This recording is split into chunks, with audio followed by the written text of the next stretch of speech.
Welcome to 1031 University. I'm Paul Holloway. Today we are going to go over a basic example of how the numbers play out if you sell an investment property and if your goal is to just simply cash out on that investment, how much of a tax you would be expecting to pay to the federal and or state governments. And it can be surprising how much taxes there are out there. But then we'll tie it into a 1031 that instead of just cashing out and paying the federal government and or state governments, you would be able to defer all those taxes forward into one or multiple investment properties. So let's just go ahead and say that I purchased a rental property just to start the game. And let's say that I bought that investment property for $200,000.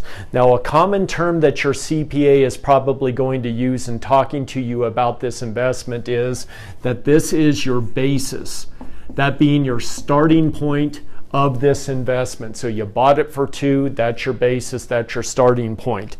The fact that it is a rental property, one of the great benefits of owning investment real estate is the fact that if it's a building like a rental, you would be able to depreciate that investment on your yearly tax returns and get a tax write-off, which actually helps on a yearly basis when you file your taxes.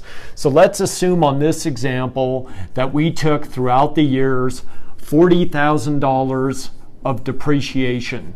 We will get back to this number, but we're just going to have it up there and then discuss it in a bit. But we're going to say that this investment that we bought for $200,000 a few years later, we are now selling that investment, and let's say that we're selling it at $600,000. So we did pretty well on this investment. We bought it for $2, we're selling it for $6. We made $400,000 on the sale. And so let's take that $400,000 down here. If we just simply cash out on this investment, what sort of tax hit are we going to have? So if this is me, for example, in the middle like most taxpayers, if I just simply cash out on this investment, I'm going to pay to the federal government under current tax law, assuming that this is a long-term capital gain, that being a gain that is an investment that's held over 1 year and 1 day. So federally, I would be paying 15% to the federal government. State, in Colorado, where I am, I would be paying roughly 5%. I think it's actually 4.85, but we'll just round it to 5.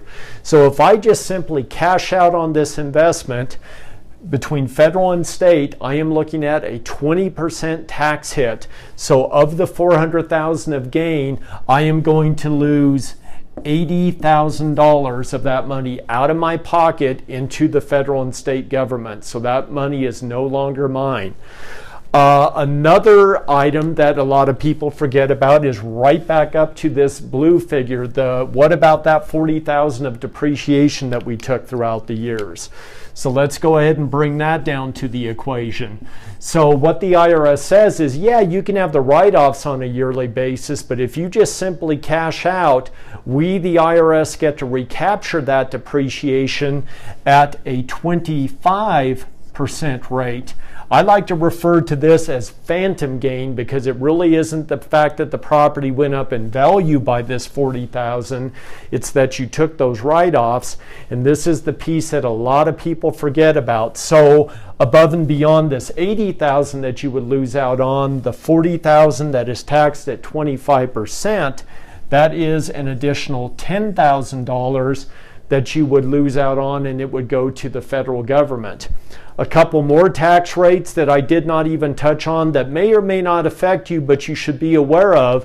If you are considered to be a high income earner, you may have to actually pay higher than 15%.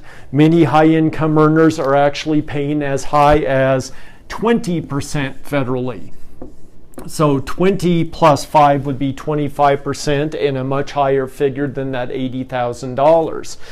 Other high-income earners may have to pay what is referred to as a Medicare Surcharge Tax, and that is an additional 3.8% tax that could be hit. What you'll want to do is go over these numbers and figure out which tax bracket you're in with your CPA or tax attorney, but you may be subject to that 3.8% tax as well. And depending on what state you're in, you may have to pay local taxes. A few places here in the mountains in Colorado, you may have a 1 or 2% transfer tax at a local taxing level.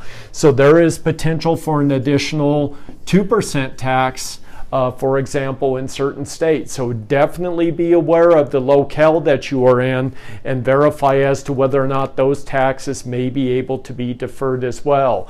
But this is what you would have to pay if you actually just simply sold. But if your goal is to actually keep the dollars tied up in real estate, buy one or multiple properties at $600,000 total or more, and reinvest all of your equity, all of this tax over here that we're discussing will be deferred forward into the new property and no tax will come due.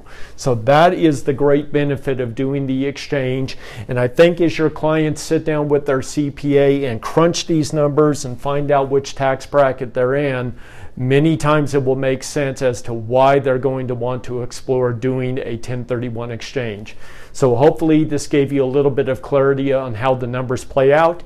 This has been 1031 University, and for more educational pieces on the 1031 process, you can visit accruit.com, or if you like this piece, please subscribe to our YouTube channel and look forward to additional classes. Thank you so much.